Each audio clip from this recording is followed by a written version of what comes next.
Welcome back to NJ.com. Matt Stanmeyer here with Greg Lerner, one of our esteemed high school baseball experts from the Star Ledger.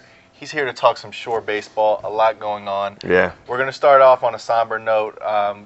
James Volpe, an outfielder, utility man from Jackson, passed away earlier this month. Very tragic story there. Died in a car crash. Two teammates were in the car with him.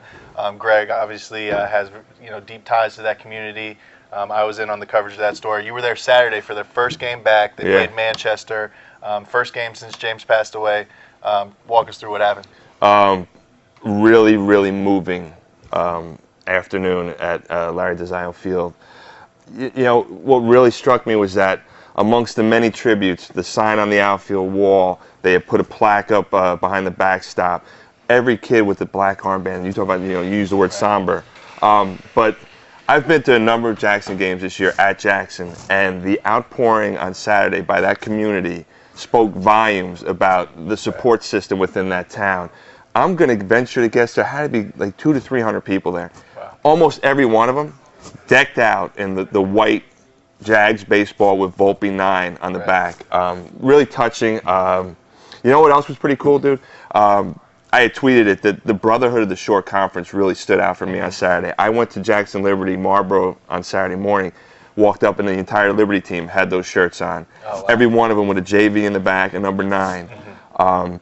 Jackson played the winner of Manchester CBA, which was in the morning on Saturday, and Manchester so happened to win. Right. They show up, every one of their kids, with the number 9, and James Volpe's initials on it. So it means, listen, man, in the heat of battle, I might not like you for the next 2.5 hours, but it's good to know that once the games are done, everybody, they share something. There's a common thread, and it's baseball, and it was just really touching and moving. And as a dad, my heart goes out to the Volpe family. I briefly went up to Anthony Volpe, James's dad, and offered my condolences, and I still feel that way. So really it was just, you had to be there to experience it, but it was a very moving tribute. And like you said, in the second inning, they scored 9 runs in that one inning, which is James's number. And Alex Daniele, he was in the car the night that it happened. He took the mound, pitched 3 strong innings, he said.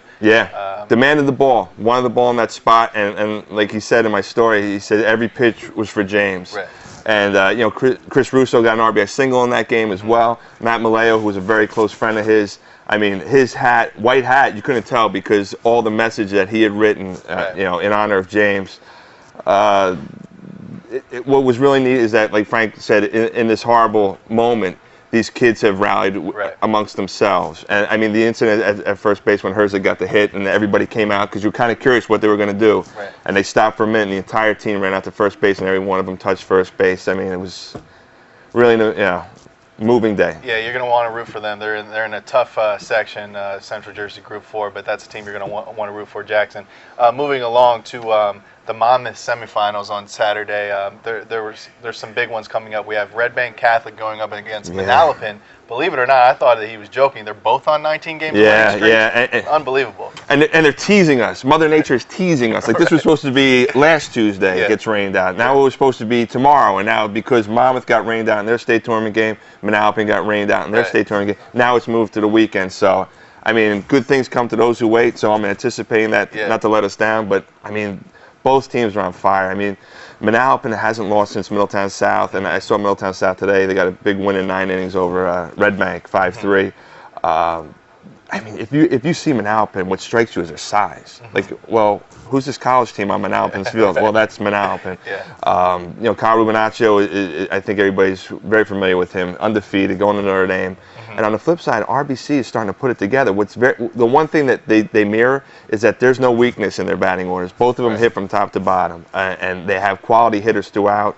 Man, I can't wait for Saturday. It better not rain anyway. Just please stop the rain, all right? And then the other side of that bracket, too, is interesting. You got Monmouth Regional. They're on a tear. They beat Toms River South on Friday. That's no easy task. They're going up against Middletown South, who you said lost today. So that should be another interesting matchup. Middletown South won today. They won, they beat Red Bank. But the thing with Monmouth is that I think in the preseason, people anticipated big things. They had Luke Cahill coming back. They have a good pitching staff. Dan Carroll's a great hitter. Max Schmardell has been fantastic. And on Friday at Toms River South, tough place to win. We've spoken before. You've been down there. And Schmardell throws a gem. He hits a big home run that ties the game. They score a run in the 7th inning, and they pull out a 2-1 win over Toms River South. They beat Wall last week in the Monmouth County tournament. So things are starting to kick into gear for the Falcons, Right. and they're a team to watch both in the state tournament, in the Monmouth County tournament, in the Shore Conference tournament, because they're peaking at just the right time. Well, as you can tell by Greg's tan, he doesn't get into the office much. He's stays down the shore to cover his games this time of year. But make sure you check out his baseball blog at NJ.com. It's great. And also check in the Star Ledger for all the recaps and results. We'll see you next time.